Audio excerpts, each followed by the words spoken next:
Bonjour à tous, on se retrouve aujourd'hui pour une recette de pizza sans gluten, sans lait animal et sans œufs.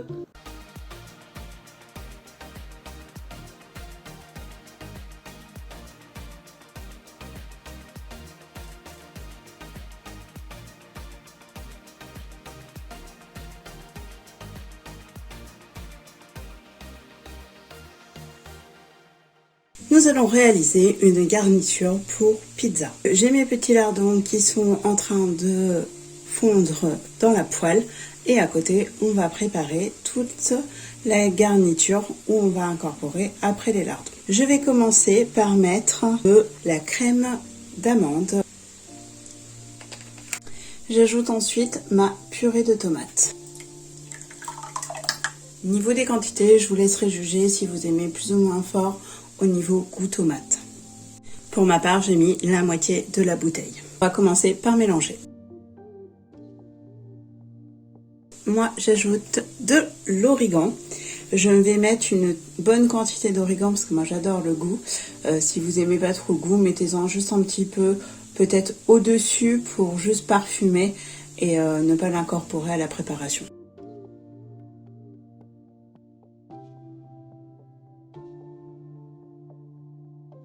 Je vous conseille pas de saler la préparation parce que avec les lardons, surtout si vous avez pris des fumées, ça va être déjà salé.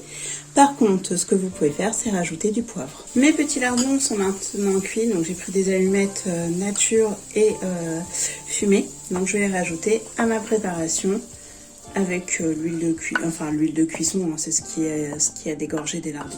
Je vais maintenant pouvoir mélanger. Donc là je mélange et puis pour incorporer bien mes petits lardons. Et ensuite ce que vous pouvez faire c'est mettre soit de la mozzarella au dessus. Moi vu que je vais utiliser du fromage vegan, il n'y a pas le droit au lait animal, je vais utiliser celui-là.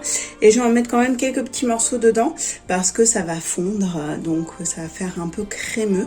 Et j'en mettrai aussi au dessus. Donc je rajoute des petits morceaux, je remélange. Je vais maintenant aller chercher mes petites pâtes que j'ai faites salées pour incorporer ma préparation dedans. N'hésitez pas à aller voir la vidéo sur la pâte salée, sans gluten, sans lait et sans œufs.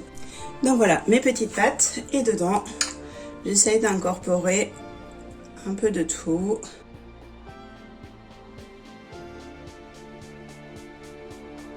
N'hésitez pas à faire des pâtes assez épaisses pour que du coup ça ne coule pas à l'intérieur, que ça reste bien solide.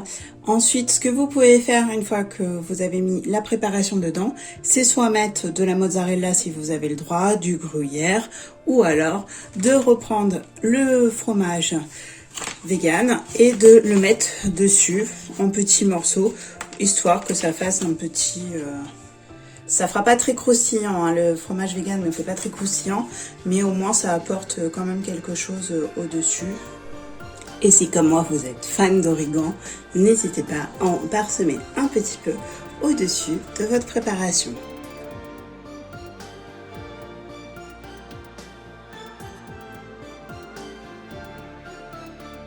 Vous pouvez maintenant les mettre au four à 180 degrés pendant une demi-heure.